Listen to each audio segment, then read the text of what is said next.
Hello friends, स्वागत है आपका अपने चैनल में। तो जय श्री कृष्णा, राधे राधे। दोस्तों, आज हम आपको सुनाएंगे वैशाख मास में पीपल सींचने की कहानी। तो दोस्तों, वैशाख मास के महीने में कहानी सुनने से बहुत ही पुण्य मिलता है।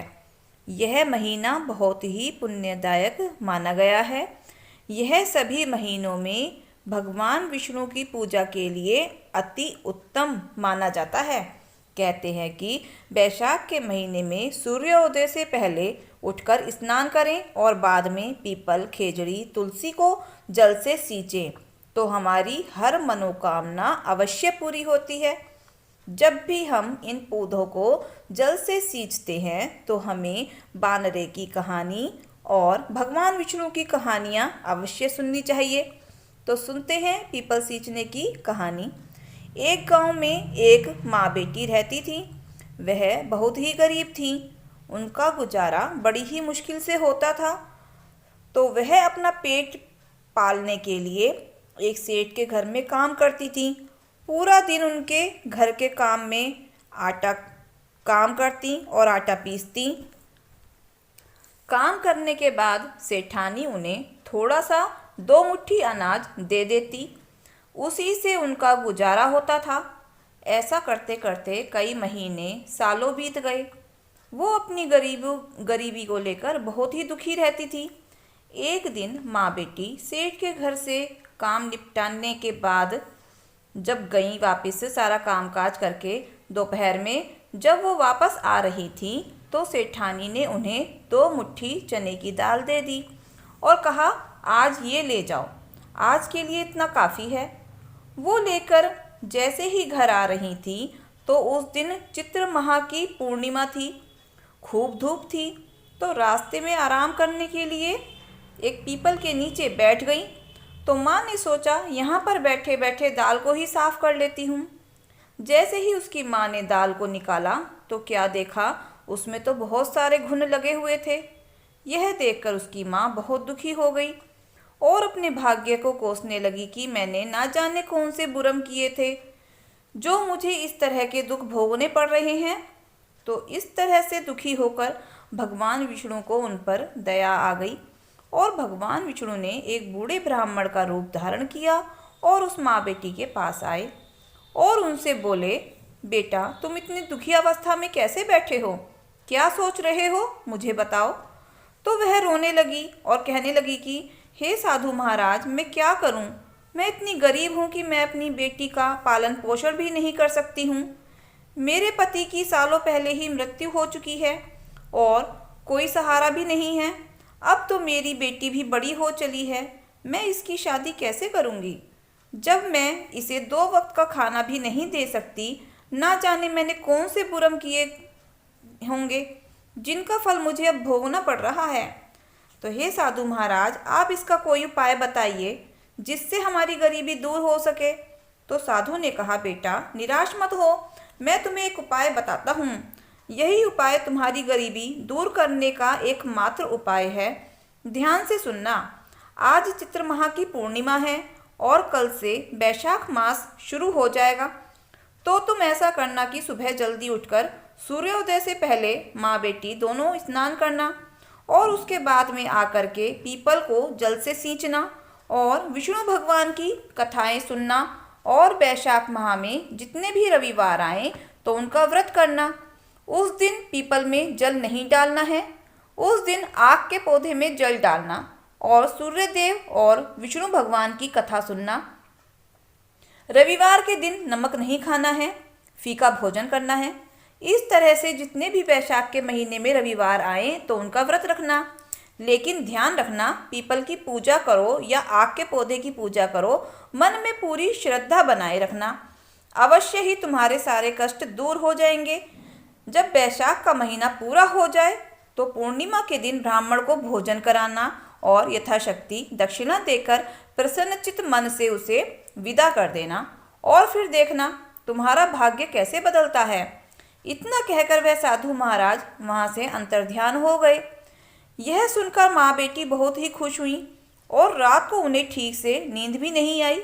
सुबह दोनों जल्दी जल्दी उठी और स्नान किया और जल लेकर पीपल वृक्ष के पास चली गई। वहां जाकर पहले तो उन्होंने चारों तरफ अच्छे से सफाई की, जल चढ़ाया और फिर विष्णु भगवान की कथा सुनी और पीपल वृक्ष की परिक्रमा करके घर आ गई। अब वो रोजाना नियमित रूप से पीपल सींचने जाती और विधिवत कथा करती थी। रविवार के दिन दोनों माँ बेटी व्रत रखती और आग के पौधे की पूजा करती। उस दिन उन्हें जो भी अनाज मिलता वह आकर मटके में डाल देती थी। ऐसा करते करते बैसाख का महीना पूरा हो गया। जिस दिन पूर्णिमा का दिन आया तो उसने सुबह जल्दी उठकर पहले तो घर की साफ सफाई की और जल लेकर माँ बेटी पीपल में जल सींचने गई। तो वहां जाकर उसने पीपल की चारों ओर से सफाई करी और जो पीपल का पेड़ के नीचे फूल और पत्ते गिरे हुए थे उनकी छोटी छोटी ढेरियां बना दी।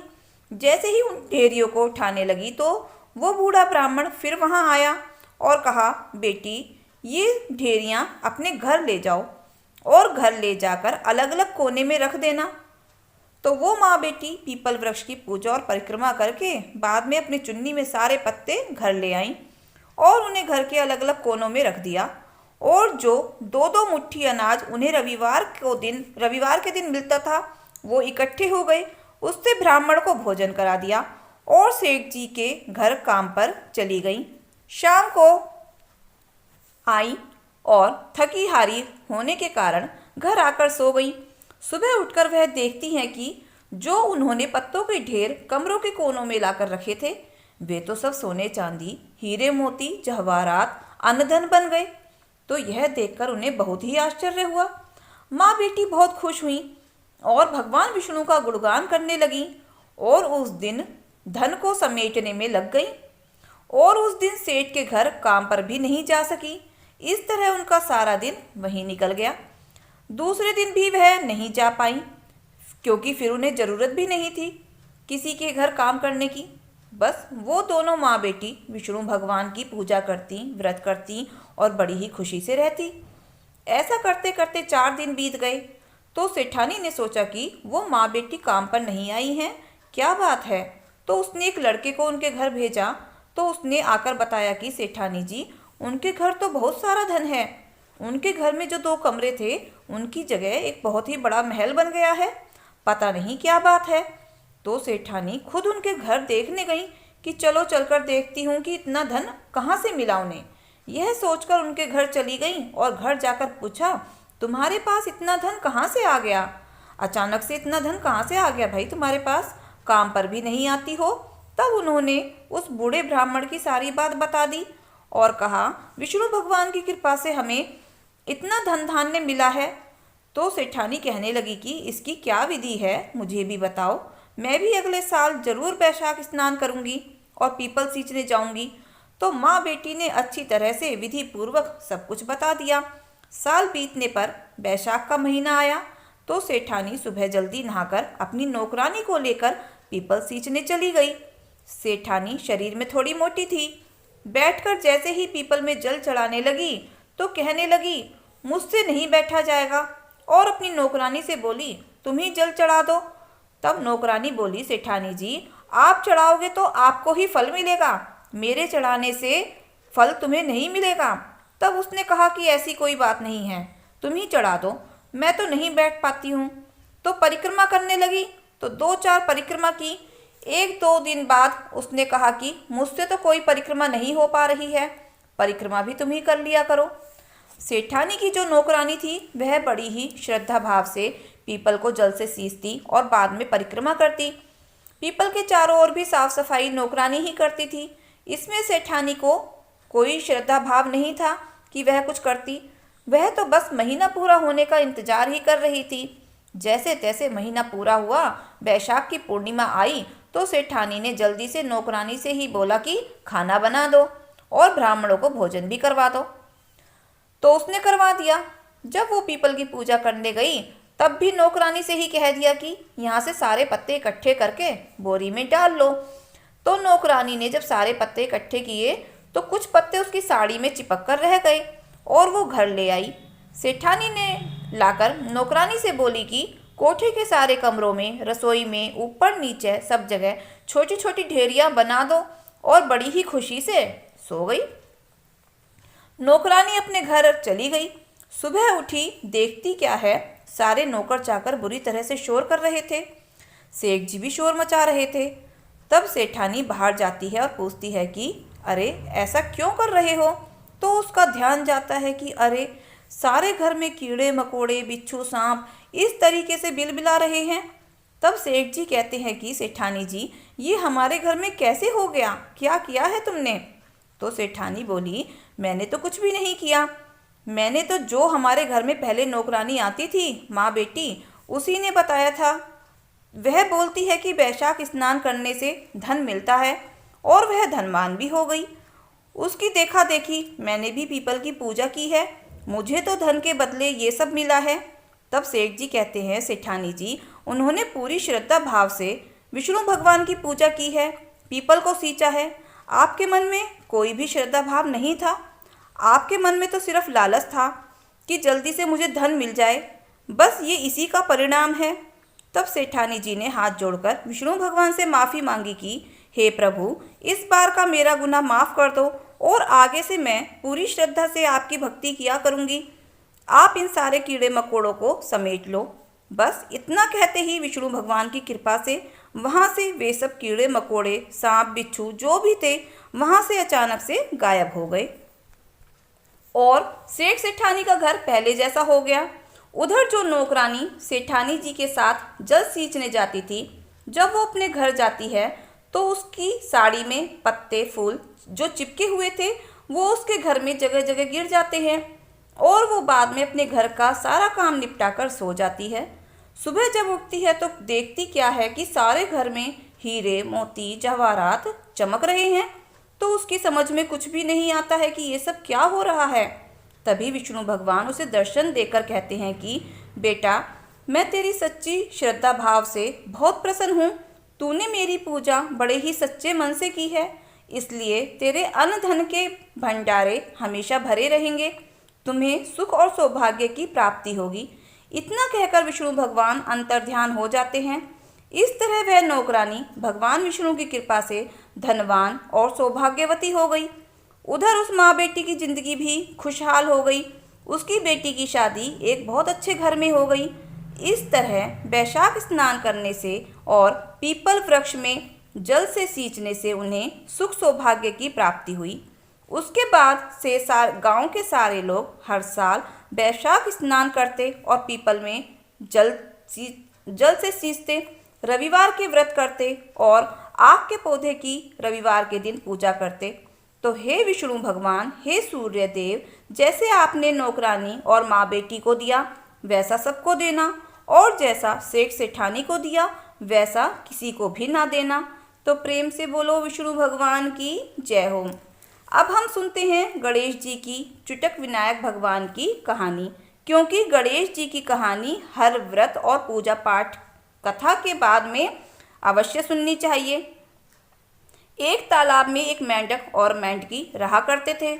मेंढक तो आलसी था, लेकिन मेंढकी सवा पहर के तड़के उठती और स्नान करती और सवा पहर चढ़ने तक गणेश भगवान की पूजा किया करती थी। तो मेंढक उससे रोजाना देखता और कहता कि ये तेरी कैसी पूजा है, जो रोजाना ना तो गर खाती है ना मिट्टी खाती है, बस चुपचाप बैठी रहती है। कहाँ है तुम्हारे गणेश भगवान, मुझे भी दिखाओ। लेकिन मेंढकी कुछ भी न कहती। ऐसा करते करते समय बीतता गया। एक दिन गांव की कुछ औरतें घड़े लेकर पानी लेने के लिए आईं। जैसे ही उन्होंने मटकी डुबोई तो मेंढक और मेंढकी दोनों उस घड़े में आ गए। उस औरत ने घर जाकर उस घड़े को सीधा भट्टी पर चढ़ा दिया और नीचे आग जल ही रही थी। तो मेंढक कहने लगा कि मेंढकी, मैं तो जल रहा हूँ। तो मेंढकी कहती है कि मुझे तो ठंडी ठंडी हवा आ रही है, मैं तो बिल्कुल भी नहीं जल रही हूँ। तो मेंढक बोला कि अच्छा, आज तुम्हारे गणेश भगवान को बुलाओ। अगर आज हमारी जान बचती है तो मैं तुम्हारे गणेश जी को मानता हूँ। मैं भी रोजाना सवा पहर चढ़ने तक सवा पहर की पूजा किया करूँगा तुम्हारे साथ। तो मेंढकी ने मन ही मन गणेश भगवान का स्मरण किया। तो स्मरण करते ही दो गधे लड़ते लड़ते आए और उस घड़े से टकरा गए।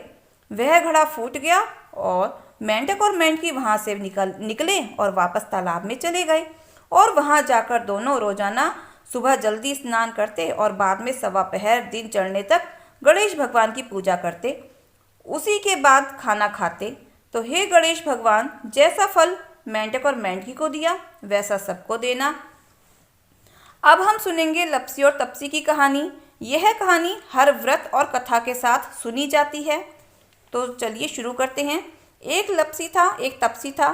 तप्सी हमेशा भगवान की तपस्या में लीन रहता था। तब लप्सी रोजाना सवा सेर का हलवा बनाकर भगवान को भोग लगाकर जीव लेता था। एक दिन दोनों लड़ने लगे। तप्सी बोला, मैं बड़ा, क्योंकि मैं रोज भगवान की तपस्या करता हूँ, इसलिए मैं बड़ा हूँ। लप्सी बोला, मैं रोजाना सवा सेर की लप्सी का भोग लगाता हूँ, इसलिए मैं बड़ा हूँ। ऐसा करते करते दोनों जोर जोर से लड़ने लगे। तभी वहां से नारद जी गुजर रहे थे। दोनों को लड़ता हुआ देखकर पूछा कि तुम दोनों क्यों लड़ रहे हो। तब तप्सी ने कहा कि मैं भगवान की तपस्या करता हूँ, मैं बड़ा हूँ, कि मैं बहुत भगवान की तपस्या भी करता हूँ। इसी प्रकार लप्सी ने भी अपना कारण बता दिया कि भाई मैं भगवान को भोग लगाता हूँ। तब नारद जी बोले, इतनी सी बात पर तुम दोनों लड़ाई कर रहे हो, चलो ठीक है, तुम्हारा फैसला मैं करूँगा। दूसरे दिन सुबह होते ही लप्सी और तप्सी नहाकर रोज की तरह अपना पूजा करने आए। नारद जी ने चुपचाप 1.25 करोड़ की मुद्रा दोनों के आगे एक एक अंगूठी गिरा दी। उन दोनों के आगे जब डाल दी, तप्सी की नज़र उस पर पड़ी तो उसने चुपचाप उठाई और अपने पैर के नीचे दबा ली। लप्सी की नज़र अंगूठी पर पड़ी पर उसने ध्यान नहीं दिया। उसने तो अपनी लप्सी बनाई और भगवान को भोग लगाया और खाने बैठ गया। तभी नारद जी भी आ गए। तब दोनों ने पूछा कि बताओ प्रभु, हम दोनों में से कौन बड़ा है। तब नारद जी ने तप्सी से पाँव हटाने के लिए कहा। जब उसने पैर हटाया तो उसके पैर के नीचे से अंगूठी निकली। तब नारद जी ने तप्सी से कहा, तपस्या करने के बाद भी तुम्हारी चोरी करने की आदत नहीं गई, इसलिए लप्सी बड़ा है और तुम्हें तुम्हारी तपस्या का कोई फल नहीं मिलेगा, चाहे तुम कितनी मर्जी तपस्या कर लो। तो ये सुनकर तप्सी को बहुत ही दुख हुआ और शर्मिंदा होकर माफ़ी मांगने लगा। उसने नारद जी से कहा कि मैंने इतने सालों से तपस्या की है, उस तपस्या का फल मुझे कैसे मिलेगा। आप मुझे कोई रास्ता बताओ प्रभु, आज के बाद मैं कभी चोरी नहीं करूँगा। तो नारद जी ने कहा कि अगर कोई औरत रोटियां बनाएगी और कुत्ते की रोटी नहीं बनाएगी तो वो फल तुझे मिलेगा। यदि कोई ब्राह्मण को भोजन करवाकर दक्षिणा नहीं देगी तो उसका फल भी तुझे ही मिलेगा। अगर कोई सूट साड़ी किसी को देगी और साथ में कोई रुपए नहीं देगी तो उसका फल भी तुझे ही मिलेगा। अगर कोई दीपक से दीपक जलाएगा तो उसका फल भी तुझे ही मिलेगा। अगर कोई सारी कहानी सुन ले किंतु तुम्हारी कहानी नहीं सुनेगा तो उस व्रत का फल भी तुझे ही मिलेगा।